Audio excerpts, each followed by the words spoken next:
Je suis convaincu de la capacité des électeurs LR de choisir un candidat qui soit acceptable pour une grande majorité des Français. Et je pense que, si on veut avoir une chance de gagner, il vaut mieux être avec Pécresse, Bertrand ou Barnier qu'avec Ciotti.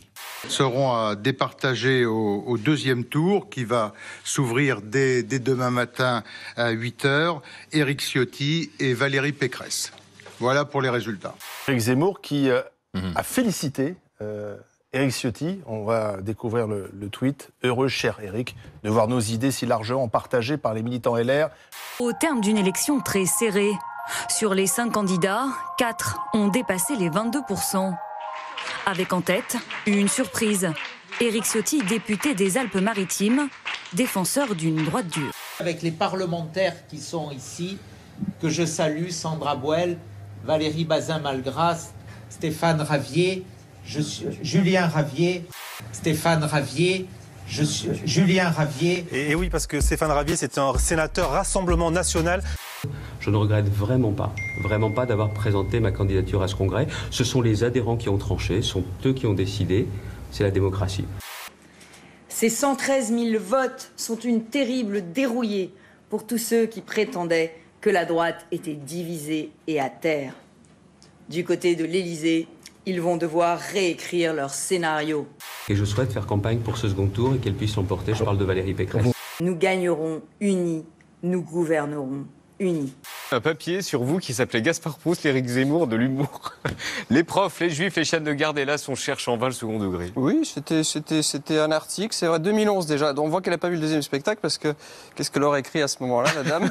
Éric Zemmour incarne plutôt tout ce que je déteste dans la vie politique. D'abord, sa candidature relève quasiment de la psychiatrie.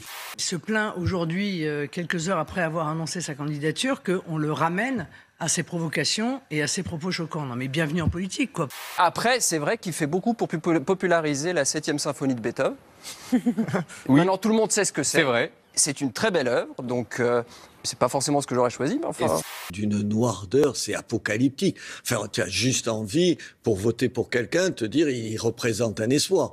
Là, la mise en scène un peu pastiche de Charles de Gaulle. La fille d'une ancienne ministre de Lionel Jospin aurait été la victime de Nicolas Hulot. Oui, cette jeune femme s'est retrouvée un soir dans l'appartement de Nicolas Hulot et ce dernier aurait littéralement tenté de lui sauter dessus. C'est une histoire qui est connue depuis des années, encore une fois, dans tout le milieu écolo et aussi chez beaucoup de journalistes, notamment à Paris. Et je pense que ce qui est important, c'est de comprendre qu'il s'agit d'une vraie omerta. Sur Paris Match, j'ai envie de dire tout le monde savait, y compris Paris Match. Paris Match en 2019, c'est une ultra complaisante, un dossier d'une dizaine de pages, limite publi-reportage, pour Nicolas Hulot, alors qu'on sait. Nouvelles accusations de violence sexuelle visent Jean-Vincent Placé, une collaboratrice de l'ex-secrétaire d'État écologiste, l'accuse dans une plainte de harcèlement sexuel entre le 2012 et 2016.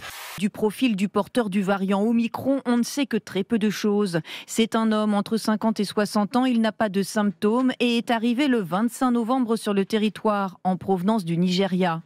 On est inquiet, bien évidemment. Si on passe de 50 000 à 60 000, 70 000 contaminations France entière, on va voir effectivement se retrouver dans des situations qui peuvent être comparables aux vagues précédentes, et notamment la première et la troisième, qui ont été les pires. Noël n'est pas en danger si nous faisons tous attention.